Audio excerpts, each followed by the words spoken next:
Mga kakwentuhan, tatlong bansa, mga security advisors nila ay nagbabala. Bansang China, ito sa Pilipinas si Mr. Eduardo Anyo, sa Japan si Mr.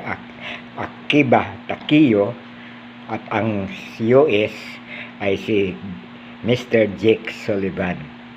Sabi ng tatlong security advisors na ito ay babala sa China na huwag na nilang ulit ang ginawa nilang mga dangerous, unlawful conduct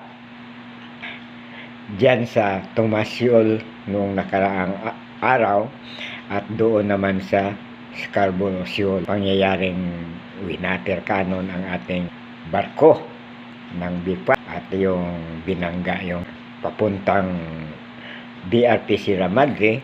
Dapat daw ay sumunod ang China sa July 2016 Arbitral Tribunal ruling, UNCLOS, at huwag na ulit na silang gumawa ng further provocative behavior, sabi ng tatlo.